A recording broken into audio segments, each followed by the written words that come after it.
السلام علیکم یاری مدد جے ہند جے بھارت شہر عزائے مرکز ادب لکھنؤ شفیق میاں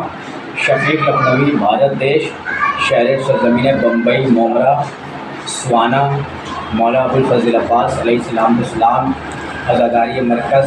کمپاؤنڈ اس عزاداری مرکز کا غلام شفیق میاں شفیق لکھنوی فیض۔ جیسے کہ آپ سب دیکھ سکتے ہیں، میں ویڈیو ابھی اپلوڈ کر کے آپ کو دکھاؤں گا۔ ویڈیو آپ کو بھیجی جائے گی اور آپ دیکھیں گے انسٹاگرام کے ذریعے، اسٹیٹس کے ذریعے، فیس بک کے ذریعے۔ جیسے کہ اللہ الرحمن الرحیم وحدہ لا شریک کا احسان ہے، کرم اس معبود کا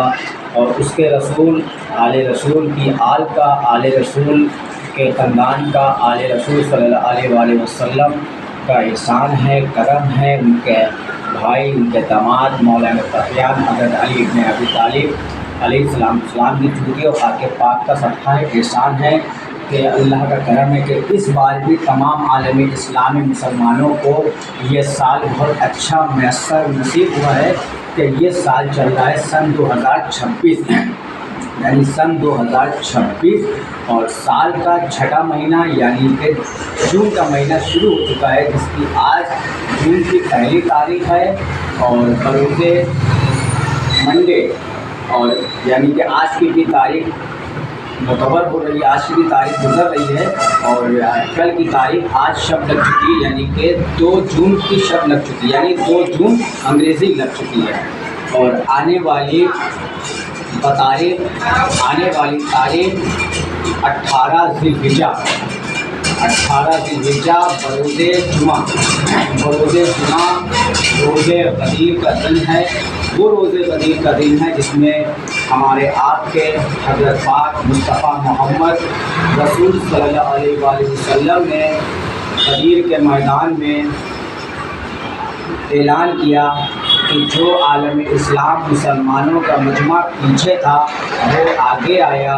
جو مجمع مسلمانوں کا آگے تھا وہ قریب میں آیا، یعنی کہ دائیں اور بائیں سے سب قریب میں آ گئے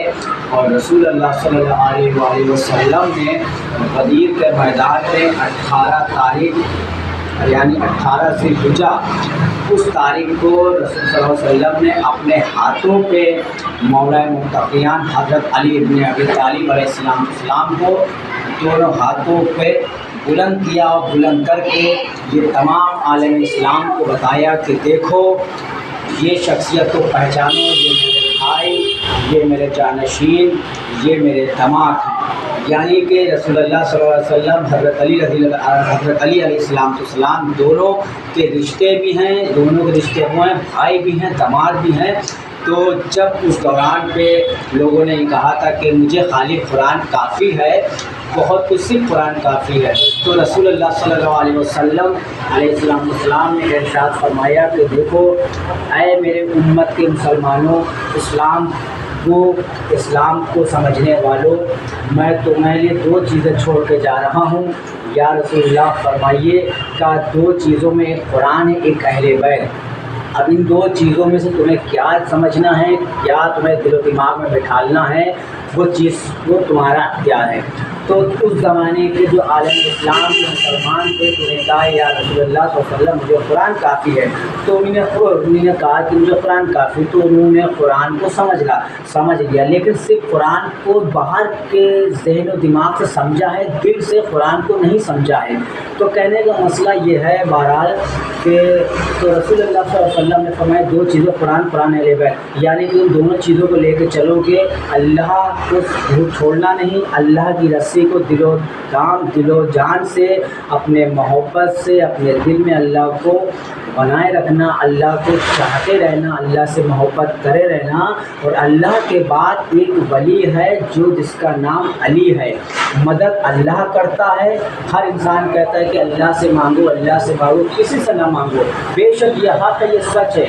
کہ کسی سے مانگنا شرک ہے، بدعت ہے، لیکن اللہ جو اپنا نام قرآن مجید میں فرما رہے ہیں کہ اگر تم کو مجھ سے مدد چاہیے ہو تو میں ڈائریکٹلی اوپر سے آج کے اس انسان کی مدد نہیں کر سکتا ہے، اللہ نے ذریعہ بنایا ہے اپنا اہل بیت کا اور رسول خدا کا، اس لیے اللہ جو مدد کرتا ہے اہل بیت کے ذریعے مدد کرتا ہے۔ تو انسان کوئی بھی ہو، آپس میں سارے مسلمان سب بھائی ہیں، چاہے وہ شیعہ ہو، چاہے وہ سنی ہو، چاہے وہ غیر شیعہ ہو، غیر مسلم ہو، جو اللہ کو دل سے چاہے گا ایک دوسرے کی مدد کرے گا، حق حلال روزی کمائے گا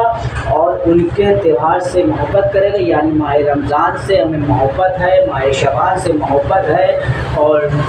جو روزہ غدیر کا مسئلہ ہے اور جو روزہ غدیر نہیں مناتے ہیں مجھے ان سے پورے بلا شکوانی نہ منائے، لیکن جو غدیر مناتے ہیں تو ان کے اوپر آبجیکشن بھی مت کریں کہ بھائی یہ سنت رسول نہیں ہے، یہ واجبات رسول نہیں ہے، واجبات اہل بیت کی، بے شک آپ کے لیے نہ ہو تو نہ صحیح، لیکن ہمارے لیے ہے تو کہ ہے صحیح اور واجب ہی صحیح ہے۔ تو اس لیے میرا کہنے کا مقصد یہ، رسول اللہ صلی اللہ علیہ وسلم نے غدیر کے میدان میں اپنے بھائی کو ہاتھوں بلند کیا اور یہ صدا بلند کری کہ من کنت مولا ہو فہذا علی مولا، من کنت مولا ہو فہذا علی مولا، جس کا میں مولا ہوں اس کا یہ علی مولا ہے، تو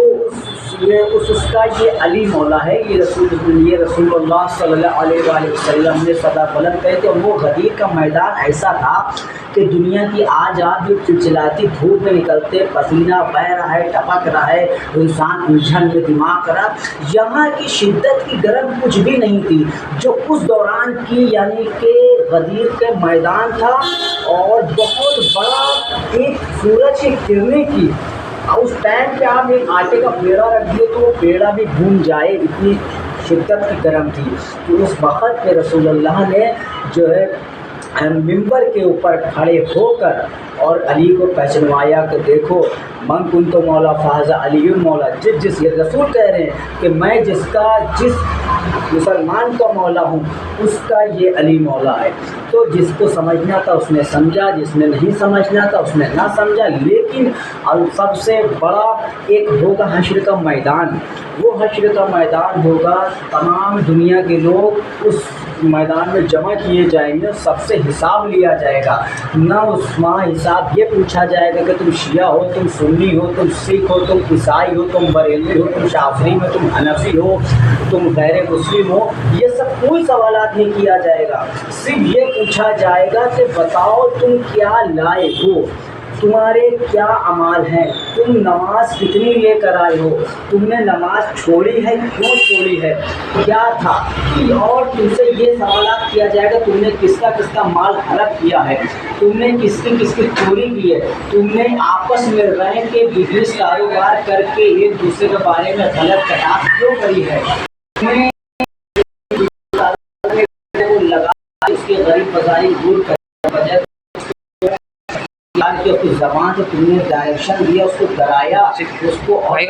ڈالا، تو اس لیے لہٰذا میں گزارش چاہتا ہوں ان سب چیزوں سے بچیں، مل جل کر رہیں، حلالی کاروبار کریں، اہل بیت سے محبت کریں، رسول خدا سے محبت کریں، حضرت جبریل سے محبت کریں، اللہ سے محبت کریں، اور اللہ آپ کو